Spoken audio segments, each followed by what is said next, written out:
अखेर प्रतीक्षा संपली। लाडक्या बहिणींना फेब्रुवारी महिन्याचा हप्ता, लाडकी बहीण योजनेचा 8वा हप्ता मिळण्याचा मार्ग अखेर मोकळा झाला। उपमुख्यमंत्री एकनाथ शिंदे यांनी केली मोठी घोषणा।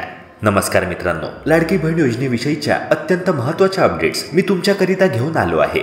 मित्रांनो, पहिल्या टप्प्यातील जिल्हे आपण मागच्या व्हिडिओच्या माध्यमातून जाणून घेतले। आजच्या व्हिडिओच्या माध्यमातून आपण दुसऱ्या टप्प्यातील जिल्हे जाणून घेणार आहोत। महाराष्ट्रातील कोणत्या जिल्ह्यांना सर्वप्रथम फेब्रुवारी महिन्याचा हप्ता मिळणार आहे, तसेच ज्या महिलांना अजून देखील अन्नपूर्णा योजनेचे पैसे मिळालेले नसतील त्यांनी आता नेमके कोणते काम करावे, तसेच ज्या महिलांना जानेवारी महिन्याचा हप्ता, डिसेंबर महिन्याचा हप्ता मिळाला नसेल अशा महिलांनी काय करावे, आजच्या व्हिडिओच्या माध्यमातून आपण जाणून घेणार आहोत। तसेच मित्रांनो, लाडकी बहीण योजनेविषयीच्या इतर देखील महत्त्वाच्या अपडेट्स आजच्या व्हिडिओच्या माध्यमातून आपण जाणून घेणार आहोत। आजचा हा व्हिडिओ अत्यंत महत्त्वपूर्ण असा असणार आहे, तेव्हा हा व्हिडिओ शेवटपर्यंत अगदी लक्षपूर्वक बघा। व्हिडिओला सुरुवात करण्यापूर्वी एक नम्र विनंती तुम्हाला करू इच्छितो, जर तुम्ही आपल्या यूट्यूब चॅनलवर नवे असाल तर व्हिडिओला लाईक करून चॅनलला नक्की सबस्क्राईब करा, जेणेकरून शासनाच्या विविध योजनांची इत्थंभूत माहिती वेळेवर तुम्हाला मिळत राहणार आणि कुठलीच महत्त्वाची अपडेट तुमच्याकडून मिस होणार नाही। चला तर मग मित्रांनो, व्हिडिओला लगेच सुरुवात करूया। मित्रांनो, लाडकी बहीण योजनेविषयीची एक अत्यंत धक्कादायक बातमी देखील पुढे आलेली आहे की जवळपास 5 लाख महिला ह्या लाडकी बहीण योजनेतून अपात्र ठरल्या आहेत। होय मित्रांनो, ही धक्कादायक अपडेट महिला व बाल विकास मंत्री आदितीताई तटकरे यांनीच दिली आहे।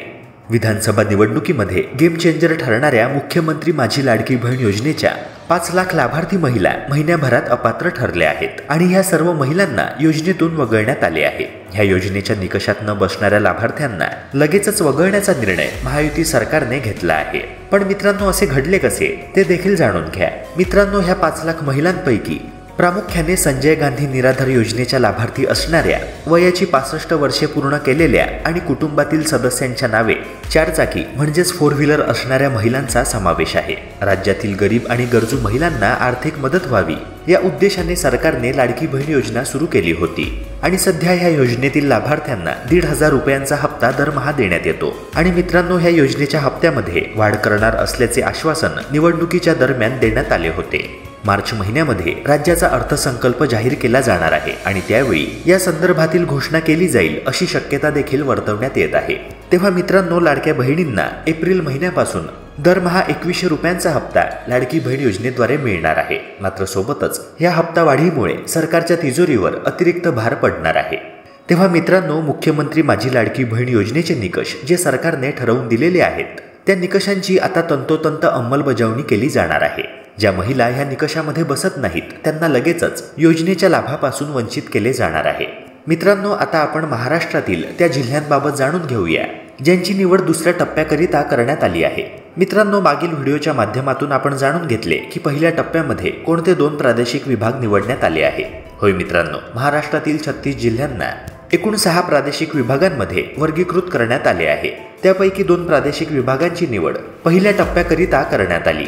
दुसऱ्या टप्प्याकरिता देखील 2 प्रादेशिक विभागांची निवड आणि तिसऱ्या टप्प्यामध्ये उर्वरित 2 प्रादेशिक विभागांची निवड करण्यात आली आहे। पहिल्या टप्प्यामध्ये नागपूर आणि पुणे या 2 प्रादेशिक विभागांची निवड करण्यात आली। त्यानंतर दुसऱ्या टप्प्याकरिता कोकण आणि छत्रपती संभाजीनगर या 2 प्रादेशिक विभागांची निवड करण्यात आली आहे। मित्रांनो, योजनेचा 8वा हप्ता पहिल्या टप्प्यातील जिल्ह्यांमध्ये वितरित केल्यानंतर लगेचच दुसऱ्या टप्प्यातील जिल्ह्यांना हा निधी मिळणार आहे। कोकण विभागामध्ये पालघर, ठाणे, मुंबई उपनगर, मुंबई शहर, रायगड, रत्नागिरी, सिंधुदुर्ग या एकूण 7 जिल्ह्यांचा समावेश आहे। तर छत्रपती संभाजीनगर या प्रादेशिक विभागामध्ये बीड, उस्मानाबाद, जालना, परभणी, हिंगोली, लातूर, नांदेड आणि औरंगाबाद म्हणजे छत्रपती संभाजीनगर या 8 जिल्ह्यांचा समावेश आहे। मित्रांनो, यासोबतच महिला व बाल विकास विभागाने 7 बँकांची यादी देखील जाहीर केली आहे। निधी वाटपाकरिता या 7 बँकांना प्राधान्य देण्यात येणार आहे, ज्यामध्ये axis bank, IDBI bank, bank of Maharashtra, bank of India, Kotak Mahindra bank, state bank of India आणि IPPB म्हणजेच इंडियन पोस्ट पेमेंट्स बँक पोस्टाच्या बँकेला प्राधान्य देण्यात आलेले आहे। मित्रांनो, ह्यानंतर महत्त्वाची अपडेट म्हणजे ज्या 5 लाख महिला योजनेच्या लाभार्थी यादीतून कमी झाल्या त्यापैकी संजय गांधी निराधार योजनेच्या जवळपास 2.5 लाख महिला लाभार्थी होत्या। 65 पेक्षा अधिक वयोगटातील 1,10,000 महिला होत्या। तसेच मित्रांनो, कुटुंबातील सदस्यांच्या नावे 4 चाकी गाडी असलेल्या, नमो शक्ती योजनेच्या लाभार्थी असलेल्या आणि स्वेच्छेने योजनेतून नाव मागे घेणाऱ्या एकूण 1,60,000 महिलांचा समावेश होता। मित्रांनो, महिला व बाल विकास विभागाने जो अहवाल सादर केला आहे त्यामध्ये ही बाब नमूद आहे की डिसेंबर महिन्यामध्ये लाडक्या बहिणींची संख्या ही 2,46,00,000 इतकी होती. ती जानेवारीमध्ये 2,41,00,000 एवढी झाली. म्हणजेच 5 लाख महिला लाडकी बहीण योजनेतून बाहेर झाल्या. गेल्या महिन्याच्या तुलनेत लाडकी बहीण योजनेतील महिलांची संख्या 5 लाखाने कमी झाली.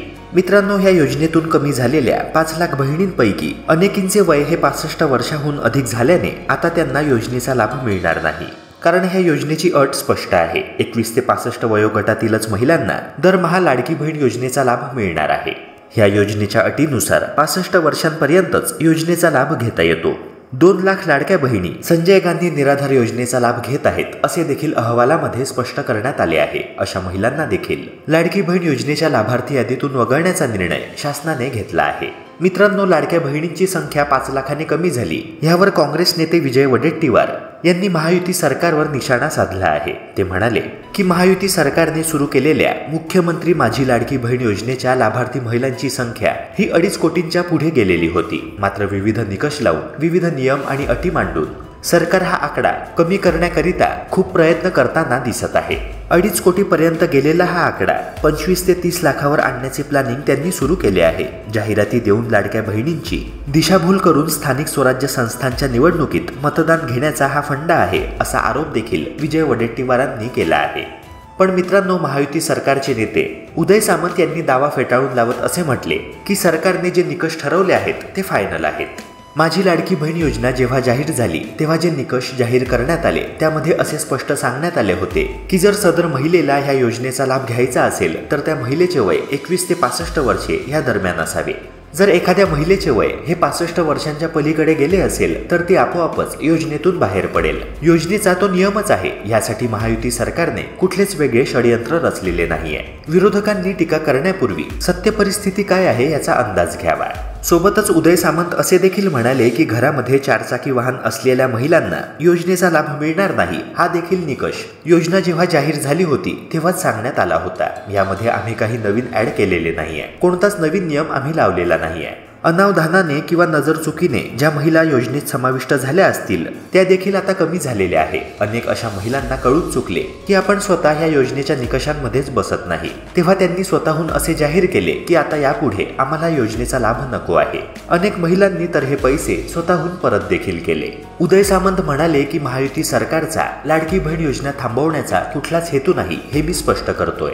विरोधकांना जे म्हणायचे ते म्हणू द्या. मात्र जे आश्वासन आम्ही निवडणुकीपूर्वी राज्यभरातील लाडक्या बहिणींना दिले होते, जे वचन आम्ही लाडक्या बहिणींना दिले होते त्याची पूर्तता आम्ही नक्कीच करणार आहोत. मित्रांनो, उदय सामंत यांनी अशा प्रकारचे वक्तव्य जरी केले असले तरी देखील आता राज्यभरातील लाडक्या बहिणींची त्यांनी जो फॉर्म सबमिट केला आणि फॉर्म सोबत जे डॉक्युमेंट सबमिट केले त्या डॉक्युमेंट्सची पडताळणी सुरू करण्यात आलेली आहे. आणि ह्याकरिता अंगणवाडी सेविकांची देखील मदत घेण्यात आलेली आहे. अंगणवाडी सेविका आता घराघरामध्ये जाऊन लाडकी बहीण योजनेअंतर्गत लाभार्थी महिलांची चौकशी करणार आहे. त्यांनी जी माहिती दिली ती खोटी तर नाही ना, योजनेच्या निकषामध्ये सदर महिला बसते की नाही ह्या गोष्टींची शहानिशा ह्या अंगणवाडी सेविका करणार आहेत. सदर महिला योजनेच्या निकषांमध्ये बसत नाही, एखादा क्रायटेरिया ती पूर्ण करत नाही. फॉर एक्झाम्पल, जर महिलेच्या घरी 4 व्हीलर वाहन असेल, तिच्या कुटुंबाचे एकत्रित वार्षिक उत्पन्न हे 2.5 लाख रुपयांच्या वर असेल, महिला जर शासकीय सेवेत असेल किंवा घरातील एखादा सदस्य हा आयकरदाता असेल तर मग लगेचच अशा महिलेचे नाव योजनेच्या लाभार्थी यादीतून वगळण्यात येणार आहे. आणि अशा प्रकारचे आदेश सरकारनेच दिलेले आहेत. मित्रांनो, मुख्यमंत्री माझी लाडकी बहीण योजना ही गरीब आणि गरजू कुटुंबातील महिलांकरिताच सुरू करण्यात आली होती. मात्र ह्या योजनेचा लाभ अनेक अशा महिलांनी घेतलाय ज्या सुखवस्तू कुटुंबातील आहेत, अप्पर मिडल क्लास फॅमिलीतील आहेत, ज्यांना ह्या पैशांची तितकी गरज नाहीये. मात्र तरी देखील अशा महिलांनी आतापर्यंत योजनेचा लाभ घेतलेला आहे. पण आता अशा सर्व महिलांविरुद्ध दंडात्मक कारवाई केली जाणार आहे. निकषांमध्ये बसत नसताना देखील ज्यांनी लाभ घेतलेला आहे, खोटी माहिती पुरवून सरकारची दिशाभूल केली आहे, अशा महिलांविरुद्ध आता दंडात्मक कारवाई केली जाणार आहे. महिला व बाल विकास मंत्री आदितीताई तटकरे यांनी स्पष्ट केले की अशा देखील महिलांचे नाव उघड झाले आहे ज्यांनी 2 वेगवेगळ्या अकाउंटद्वारे खोटी कागदपत्रे सादर करून आतापर्यंत योजनेचा डबल लाभ मिळवला। जिथे इतर लाडक्या बहिणींना दरमहा 1,500 रुपयांचा लाभ मिळत होत्या, तर अशा प्रकारे डबल अर्ज सादर करून ज्या महिलांनी खोटी माहिती पुरवली त्यांनी आतापर्यंत योजनेचे डबल हप्ते मिळवले। दरमहा 3,000 रुपये देखील त्यांच्या खात्यामध्ये जमा करण्यात आले। पण आता महायुती सरकारने जे फॉर्म सबमिट झाले आहे लाडकी बहीण योजनेअंतर्गत ज्या महिलांनी अप्लाय केले त्या सर्व फॉर्मची शहानिशा, त्या फॉर्मची पडताळणी सरकारने आता राज्यस्तरावर सुरू केली आहे आणि लगेचच अशा सर्व महिलांची नावे देखील उघड झाली आहे ज्यांनी खोटी माहिती पुरवून आतापर्यंत योजनेचा लाभ घेतलेला आहे। अशा सर्व महिलांना कारवाईला पुढे जावे लागणार आहे। त्यांच्या विरुद्ध कारवाई होऊ नये असे जर त्यांना वाटत असेल तर त्यांनी स्वतःहून योजनेचा लाभ परत करावा आणि यापुढे आम्हाला योजनेचा लाभ नको आहे असे देखील जाहीर करावे। मित्रांनो, मुंबईतील जवळपास 22,000 महिलांना ऑलरेडी लाडकी बहीण योजनेतून वगळण्यात आले आहे आणि राज्यभरात या योजनेकरिता पडताळणीची प्रक्रिया देखील वेगात सुरू करण्यात आलेली आहे। मुंबईतील ह्या महिलांना आता योजनेचा लाभ मिळणार नाही अशी माहिती देखील महिला व बाल कल्याण विभागाच्या अधिकाऱ्यांनी पत्रकारांना दिली आहे। आदिती तटकरे म्हणाल्या की शासकीय योजनांचा लाभ घेणाऱ्या आणि ज्यांच्या कुटुंबाचे वार्षिक उत्पन्न हे अधिक आहे अशा महिला योजनेसाठी अपात्र ठरणार आहेत। तसेच मित्रांनो, अशी देखील अपडेट पुढे आली आहे की महिलांकडून आधार कार्ड, बँक पासबुक आणि इतर कागदपत्र जमा करण्याची प्रक्रिया महसूल विभागाने सुरू केली आहे। फेब्रुवारी महिना संपेपर्यंत ही प्रक्रिया पूर्ण होणार आहे आणि अनेक महिलांचे नाव योजनेच्या लाभार्थी यादीतून वगळले जाणार अशी देखील खात्रीशीर माहिती महिला व बाल विकास विभागाच्या अधिकाऱ्यांनी दिली आहे। अशा महिला ज्यांच्या बँक खात्यावर आणि आधार कार्डावर वेगवेगळे नाव आहे अशा महिला लाडकी बहीण योजनेतून अपात्र ठरतील। इतर सरकारी योजनेचा लाभ घेत असलेल्या महिला, मग ती योजना श्रावणबाळ योजना असेल, संजय गांधी निराधार योजना असेल, इंदिरा गांधी निराधार योजना असेल किंवा मग PM किसान सन्मान योजना असेल। मित्रांनो, लाडकी बहीण योजनेच्या लाभार्थी महिलेला इतर कोणत्याच शासकीय योजनेचा लाभ घेता येणार नाहीये। शासकीय योजनेचा लाभ घेणाऱ्या महिलांना नेमक्या कोणत्या योजनेचा लाभ सुरू ठेवायचा आहे याचे स्वयं घोषणापत्र सादर करावे लागणार आहे। तसेच जर तुम्हाला या योजनेचा लाभ सोडायचा असेल, म्हणजेच लाडकी बहीण योजनेचा लाभ यापुढे तुम्हाला नको असेल, योजनेच्या विविध निकषांपैकी एका निकषामध्ये तुम्ही बसत नसाल, तर मग तुम्हाला लाभ सोडण्यासाठी जिल्हा महिला व बाल विकास अधिकारी कार्यालयात अर्ज करावा लागणार आहे। मित्रांनो, अपात्रतेच्या अटी कोणत्या ते देखील जाणून घ्या। ज्या महिला अशा कुटुंबाला बिलॉंग करतात ज्या कुटुंबाचे एकत्रित वार्षिक उत्पन्न हे 2.5 लाख रुपयांहून अधिक आहे, तसेच महिलेच्या स्वतःच्या नावे किंवा घरातील एखाद्या सदस्याच्या नावे 4 व्हीलर वाहन असेल, शासकीय सेवेमध्ये जर महिला असेल, तसेच ज्या महिला ज्या लग्नानंतर परराज्यात गेल्या असतील अशा सर्व महिला देखील यापुढे या योजनेचा लाभ घेऊ शकणार नाहीत। मित्रांनो, लाडकी बहीण योजनेविषयी आणखी एक धक्कादायक बातमी पुढे आली आहे, ती म्हणजे नांदेड जिल्ह्यामधील तब्बल 40,000 लाडक्या बहिणींच्या अर्जामध्ये त्रुटी आढळल्या आहेत। राज्यभरात जी छाननी प्रक्रिया सुरू आहे त्यामध्ये नांदेड जिल्ह्यातील तब्बल 40,000 महिलांच्या अर्जामध्ये त्रुटी काढण्यात आल्या आहेत। तेव्हा मित्रांनो, अर्ज छाननीमध्ये अपात्र ठरल्यास आतापर्यंत मिळालेला लाभ परत करावा लागणार की काय, असा प्रश्न ह्या लाभार्थी महिलांना पडला आहे। मित्रांनो, महिलांसाठी ही योजना लाडकी ठरली असली तरी देखील ही योजना आता संशयाच्या भोवऱ्यात सापडली आहे। कारण अनेक ठिकाणी योजनेसाठी अपात्र असणाऱ्या देखील महिलांचे चुकीच्या पद्धतीने अर्ज भरण्यात आल्याचे प्रकार अनेक ठिकाणी उघडकीस आले आहेत। एवढेच नव्हे तर काही ठिकाणी चक्क पुरुषाच्या खात्यावर लाडकी बहीण योजनेचा लाभ जमा झाल्याचा प्रकार समोर आला आहे। तेव्हा मित्रांनो, ह्या सर्व घटनांमुळे महिला व बाल विकास विभागाकडून पुन्हा पात्र ठरलेल्या लाडक्या बहिणींच्या अर्जाची छाननी करण्यात येत आहे अशी चर्चा सध्या राज्यभरात सुरू आहे। नांदेड जिल्ह्यामधील 40,004 महिलांच्या अर्जामध्ये त्रुटी काढण्यात आल्या आहे। मात्र ह्यापैकी केवळ 5 महिलांनीच स्वतःहून अर्ज करत यापुढे आम्हाला मुख्यमंत्री माझी लाडकी बहीण योजनेचा लाभ नको आहे असे जाहीर केले आहे। मित्रांनो, ह्या 40,000 महिलांपैकी अनेक अशा महिला आहेत ज्यांच्या कुटुंबाचे वार्षिक उत्पन्न 2.5 लाख रुपयांच्या वर आहे। तसेच ह्या महिला स्वतः किंवा घरातील एखादा सदस्य हा शासकीय नोकरदार असेल, आयकर भरणारा असेल किंवा त्यांच्या घरामध्ये 4 चाकी वाहन असेल किंवा सरकारच्या इतर कोणत्याही आर्थिक योजनेअंतर्गत 1,500 किंवा त्याहून अधिक रुपयांचा आर्थिक लाभ दरमहा घेत असेल, तेव्हा ह्या महिला स्पष्टपणे योजनेच्या निकषांमध्ये बसत नाहीत। मित्रांनो, महायुती सरकारचा विधानसभेच्या निवडणुकीमध्ये प्रचंड बहुमताने विजय होण्यामागे लाडकी बहीण योजनाच गेम चेंजर ठरली होती। मात्र आता राज्यभरामध्ये छाननी प्रक्रिया वेगात सुरू असल्या कारणाने महायुती सरकारवरच राज्यभरामध्ये गंभीर टीका केली जात आहे। मित्रांनो, ह्या योजनेचे जे निकष आहेत त्यापैकी कोणता निकष तुम्हाला पटत नाही, कोणता निकष शासनाने मागे घ्यावा, ह्यावर तुमचे मत कमेंट सेक्शनद्वारे नक्की कळवा। तसेच शासनाच्या विविध योजनांची इत्थंभूत माहिती वेळेवर मिळवण्याकरिता आपल्या यूट्यूब चॅनलला सबस्क्राईब करून बेल आयकॉनला नक्की प्रेस करा. भेटूया पुन्हा एका नव्या व्हिडिओसह. जय हिंद, जय महाराष्ट्र.